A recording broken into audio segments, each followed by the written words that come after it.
देखेंगे question number 75वां। दो भिन्न वृत्तों की दो चाप लंबाइयों में बराबर हैं। यदि ये चापें वृत्त के केंद्रों पर क्रम से 60 डिग्री तथा 75 डिग्री के कोण बनाएं तो दोनों वृत्तों की त्रिज्या का अनुपात कितना होगा। देखिए दोस्तों, सबसे पहले इस तरह के सवाल को सॉल्व करने के लिए एक फॉर्मूला है जो है 2 पाई r थीटा बटे 360। ठीक है, और इस तरह के सवालों बस इस तरह ही सॉल्व किए जाएंगे। यहाँ पे थीटा का मान जो डिग्री दिया होता है वो होता है और 360 नीचे जो हमारे एंगल का मान होता है। ठीक है, तो यहाँ पे 2 की वैल्यू 2 रहेंगे, पाई की वैल्यू पाई रख लेंगे और r और थीटे की वैल्यू हमें पहले दे रखी है 60 डिग्री बटे 360। इस 0 से ये 0 चला जाएगा, ये 6 से चला जाएगा और 6 आ जाएगा नीचे, ये 2 से ये 3 बार चला जाएगा। तो हमारी जो वैल्यू बचेगी पाई r3, ये हो गई हमारे पहले वृत्त की चाप की लंबाई। ठीक है, अब हम इसी प्रकार दूसरे की निकालेंगे तो दूसरे की वैल्यू 2 पाई r थीटा बटे 360 और 360 मतलब, और थीटा की वैल्यू उसने कितनी दे रखी है 75। तो 75 देखिए 15 से काटेंगे, 15 पंजे 75 हो गया।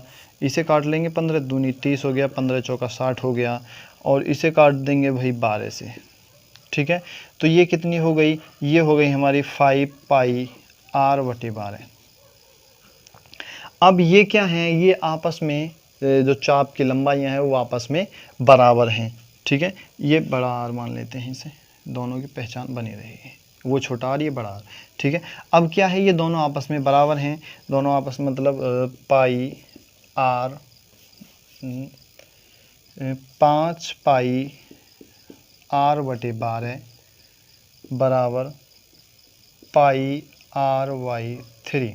इस देखिए इधर से ये r इधर को ले आएंगे और बाकी का इधर का माल इधर चला जाएगा मटेरियल, तो यहाँ पे केवल r छोड़ेंगे और इधर से r छोड़ेंगे, उधर से r इसके नीचे ले आएंगे, यहाँ पे r हो जाएगा बराबर क्या हो जाएगा, यहाँ पे पाई बचा पाई बटे 3 और यहाँ पे नीचे 12 है, उधर ऊपर चला जाएगा 12 और इधर ऊपर 5 पाई है, ये इधर नीचे आ जाएगा 5 पाई।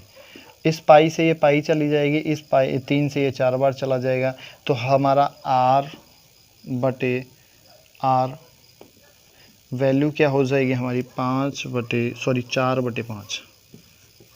5 या फिर इसे 4:5 भी लिख सकते हैं। इस प्रकार इसी हमारा आंसर हो जाएगा।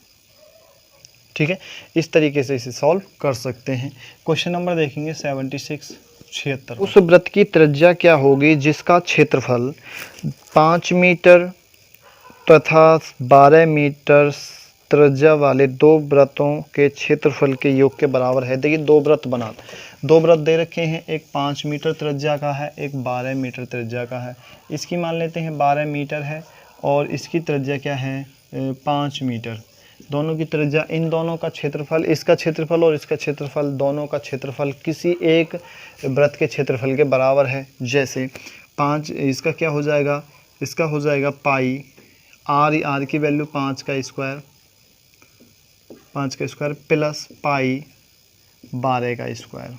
ठीक है, इन दोनों को जोड़ेंगे, दोनों में कॉमन क्या है हमारा पाई कॉमन है, पाई कॉमन ले लिया, 5 का स्क्वायर हो जाएगा इधर, 5 पंजे 25 हो जाएगा। ठीक है, प्लस 12 बारी में 144 हो जाएगा और ये हो जाएगा पाई और इन दोनों को जोड़ेंगे तो 169। ठीक है, ये हमारी वैल्यू हो जाएगी किसी के बराबर। 169 हो रहा है ना, हाँ 169 हो रहा है। ये वैल्यू किसी के एक वृत्त के क्षेत्रफल के बराबर है और हमसे पूछा है उस वृत्त की त्रिज्या क्या होगी, r की वैल्यू फाइंड करनी है। ये जो क्षेत्रफल आया है वो किसी क्षेत्रफल के, किसी एक वृत्त के क्षेत्रफल के बराबर है। वो क्या है, तो वो एक वृत्त का क्षेत्रफल होता है पाई r स्क्वायर बराबर कितना है पाई 169। ठीक है, इधर से पाई ले जाएंगे इधर को तो r की वैल्यू r स्क्वायर बराबर हो जाएगा पाई 169 बटे पाई। ठीक है, पाई, इस पाई से पाई का है वो हो जाएगी 1। अब r की वैल्यू कितनी, r स्क्वायर बराबर कितना है 169 और r की वैल्यू क्या हो जाएगी 13, क्योंकि 13 का स्क्वायर कितना होता है 169। हमारे पास r की वैल्यू आ गई 13 मीटर। ये हमारा आंसर हो जाएगा, क्योंकि 13 मीटर होगी उस वृत्त की त्रिज्या इन दोनों को मिलाकर जो वृत्त बनेगा। ठीक है, इस प्रकार से इसे सॉल्व किया जा सकता है। 76 क्वेश्चन नंबर देखेंगे आगे के 77वां क्वेश्चन।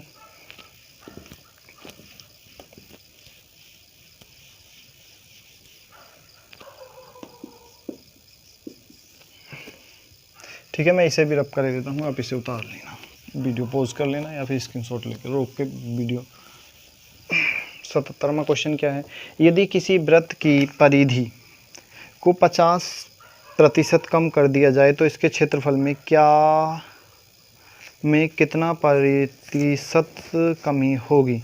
अब देखिए दोस्तों, किसी वृत्त की परिधि 50% कम कर दी जा रही है। पहले मान लेते हैं 2 पाई r थी वृत्त की परिधि, और फिर वृत्त की परिधि ही 50% कम कर दी जाए तो इसके क्षेत्रफल में कितने प्रतिशत की कमी आएगी। अब देखिए दोस्तों, जब इसकी परिधि इतनी थी तो इसका क्षेत्रफल था पाई r स्क्वायर। ठीक है, तो पाई r स्क्वायर। अब उसके बाद में क्या हुआ, इसकी जो क्षेत्रफल है वो कम कर दिया 50% कम कर दिया। अगर हम इसे 2-3 तरीके से कर सकते हैं। इससे पहले भी हमने एक क्वेश्चन कराया था, क्वेश्चन नंबर था वो शायद 62वां शायद, उसमें बढ़ोतरी हो रही थी, इसमें कमी हो रही है। हम इसे किसी ये जो वैल्यू है 2 पाई r, एक इसे के बराबर कोई वैल्यू मान लेते हैं जो इससे पूर्णतः कट जाए। तो हम मान लेते हैं वो वैल्यू थी 2 पाई r यानी 44 थी। ठीक है, ये कितने के बराबर है, 44 के। तो हम इसमें से r की वैल्यू फाइंड कर सकते हैं ना। r की वैल्यू क्या हो जाएगी, 44, ये गुणा में 2 है, बटे में चला जाएगा, ये हो जाएगा हमारा 22, और बच्ची हमारी पाई की वैल्यू, पाई को नीचे पाई आ जाएगी तो यहाँ पे जाके वह उल्टा हो जाएगा, यानी 7/22 हो जाएगा। 22 से 22 चला जाएगा और r की वैल्यू क्या हो जाएगी, 7 सेंटीमीटर मान लो, कोई बात नहीं। अब 7 सेंटीमीटर उसका क्षेत्रफल त्रिज्या होगी तो उसका क्षेत्रफल क्या हो जाएगा, क्षेत्रफल हो जाएगा बराबर 154 यानी 154 वर्ग सेंटीमीटर। अब क्या हुआ दोस्तों, उसकी परिधि में हो गई 50% की कमी। पहले था 44, अब वो बची है कुल हमारे पास जो वैल्यू बची है वो 50% की कमी, तो 44 का 50% 22 हो गया। यानी फिर क्या वैल्यू बची हमारी 2 पाई r बराबर कितनी हो गई, 22। ठीक है, अब इसको इधर सॉल्व करेंगे तो क्या हो जाएगा भाई, r बराबर क्या हो जाएगा, 22 तो हमारा ऐसा ही रहेगा, गुणा 7 ऊपर चला जाएगा और 22/2। ठीक है, इस 22 से 22 चला जाएगा तो r की वैल्यू क्या हो जाएगी, 7/2। अब इसका क्षेत्रफल कितना होगा भाई, ये हमें निकालना है। अब इसका क्षेत्रफल देखिए कितना हो जाएगा, पाई r स्क्वायर बराबर। ठीक है, अब तो यहाँ पे पाई की वैल्यू रख देंगे हम, क्षेत्रफल बराबर क्या हो जाएगा, पाई की वैल्यू हो जाएगी 22/7 गुणा 7/2 गुणा 7/2। इस 7 से 7 चला जाएगा, इस 2 से 11 चला जाएगा, और 11 7 हो जाएगा 77/2। ठीक है, ये हो गया उसका क्षेत्रफल। अब देखिए, पहले तो ये देखते हैं कमी कितनी आई। पहले क्षेत्रफल था 154, अब हो गया 77/2, तो क्षेत्रफल में तो काफ़ी कमी आ गई भाई, क्षेत्रफल में तो काफ़ी कमी आ गई। ठीक है, क्षेत्रफल में आ गई काफ़ी कमी। अब हम 154 में से -77/2 निकाल दें। अब इसकी गुणा 2 से करेंगे तो ये हो जाएगा हमारा 308 - 77/2। ठीक है, इसे हमने सॉल्व किया। अब 77 ही निकालेंगे तो 1 बचेगा, यहाँ पे हमारे 10 हो जाएगा, 10 में से 7 जाएगा, 3 बचेगा, और ये 231/2 बचा। ये वैल्यू हमारे पास रह गई। ठीक है, अब हमारे पास ये जो वैल्यू है इतने की कमी हो गई, ये मान लेते हैं। इतने में पहले इतना था, फिर इतना हो गया, कमी कितने की हुई है, इतने की। इन दोनों के बीच में जो अंतर है वो इतने का है। इसमें इसको जोड़ दें तो ये इतने के बराबर हो जाएगा। ठीक है, अब देखिए क्या हुआ, इतने की कमी हो गई। कमी किससे हुई है भाई, जो हमारी मूल थी 154, उससे कमी हुई है, तो कितने प्रतिशत की हुई है। तो ठीक है, 154 की कमी हो गई, 100 पे कितनी होगी ये निकालना है। तो हमारा 2 गुणा 5, 1 5 4 गुणा 100, ठीक है। अब इसे सॉल्व करेंगे, काटेंगे। अब देखिए काटने के लिए सबसे पहले क्या करेंगे, हम इसे कितने से काट सकते हैं, 7 से काट सकते हैं, 14 से भी काट सकते हैं। 14 से काटेंगे, 7 से काट लेते हैं।